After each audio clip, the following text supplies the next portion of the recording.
Il-mulej ma'kom. Miegħek ukoll. Qari mill-Evanġelju skont San Mattew. Firorja lilek mulej. F'dak iż-żmien kif Ġesu kien qiegħed ikellem in-nies, ġew ommu u qrabatu waqfu barra u fittxew li jkellmuh. Xi ħadd qallu ara ommok u ħutek qegħdin barra jfittxu li jkellmuk. Iżda hu wieġeb il dak li kellmu qallu min hi ommi u min huma ħuti. Imbagħad mett idu lejn id-dixxipli tiegħu u qal dawn ara huma ommi u ħuti. Għax kull min jagħmel ir-rieda ta' missieri li hu fis-smawiet, dak huwa ħija u oħti u ommi. Il-kelma tal-mulej.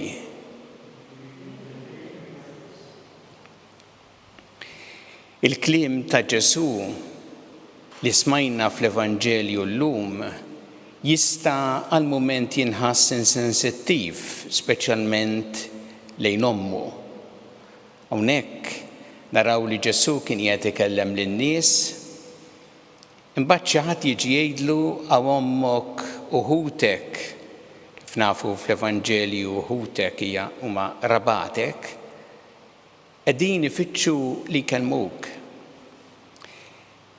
Ma tiġrix spiss fl-Evanġelju li jiġu għand Ġesu jgħidulu hawn ommok u raba tiegħek qegħdin ifittxu li jkellmuk. Għalhekk isek għall-mument immaġina li Ġesu kellu jieqaf jgħid lin-nies skużawni ftit għax hawn ommi barra ħannara naqra xi trid, ħankellima naqra. Ma minx hekk Ġesu. Ma ħareġ ikellem lill-ommu u lill-qraba tiegħu. Imma għamel xi ħaġa partikolari. Il-dak li ġie jgħidlu, Ġesu qallu min huma ommi, min huma ħuti. Mbagħad ħares lejn dawk li kienu qed jisimgħu qal dawn huma ommi u ħuti. Għax kull min jagħmel ir-rieda ta' missieri li hu fis-smawiet, dak huwa ħija u oħti u ommi. Dal-kliem ta' Ġesu x'irid jgħid bih? Qiegħed Ġesu qisu juri nuqqas ta' rispett lejn ommu? Qiegħed qisu ipoġġi fl-istess keffa ħanejtek ommu li qiegħda barra tistenna li tkellmu u n-nies li qegħdin ġewwa ishom għalih xorta.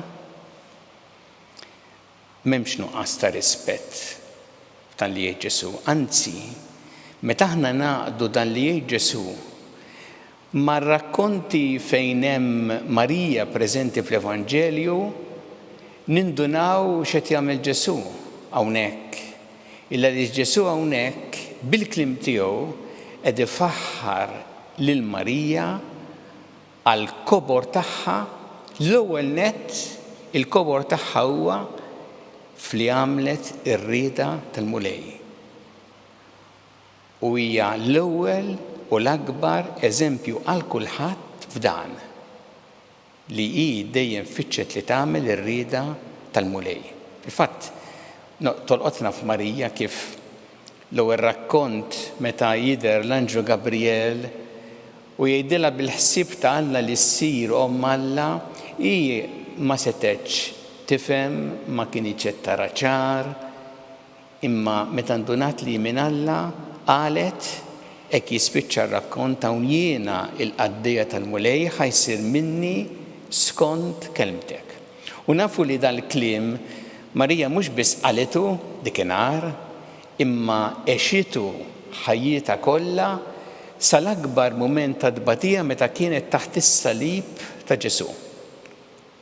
U nafu wkoll illi l-aħħar kliem li hemm ta' Marija fl-Evanġelju ma kienx l-aħħar kliem li qalet imma li hu reġistrat fl-Evanġelju u dak li tgħid fit-tieġ ta' Kana meta lill-qaddejja tgħidilhom għamlu dak li jgħidilkom hu li jgħidilkom Ġesu. Marija hija dik li dejjem tfittex li tagħmel ir-rieda ta' Alla u tħeġġeġ lill-oħrajn lilna l-koll biex nagħmlu r-rieda ta' Alla. U għalhekk Ġesu hawnhekk qed jgħid propju ifaħħar lil Marija għall-kobor tagħha hi li fitxet li tagħmel ir-rieda ta' Alla. Imma qed jgħid ħaġa oħra wkoll importanti. Aw qed jgħid Ġesu li aħna l-koll imsejħin biex nixbħuha f'dan u hekk inkunu parti ngħixu tassew bħala il-familja ta' Alla. Fil-fatt innutaw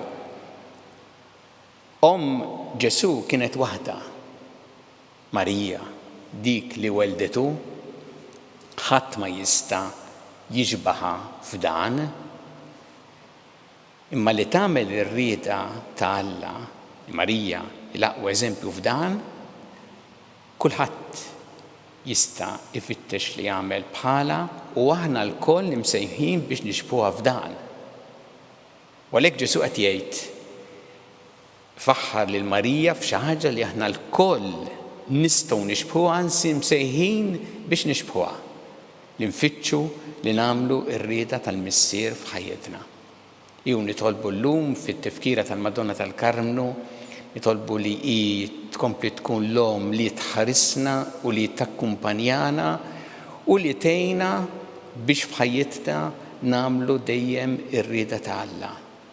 U jkun dan l-ikbar skop tal-ħajja tagħna u tgħinna ħafna f'dan nitolbu l-Marija biex tħarisna dejjem ħalli bħala infittxu li nagħmlu r-rieda ta' Alla u tkun magħna dejjem kif nitolbuha fit-talba hekk għażiża li ngħidu tant spiss issa u fis-sija tal-mewt tagħna.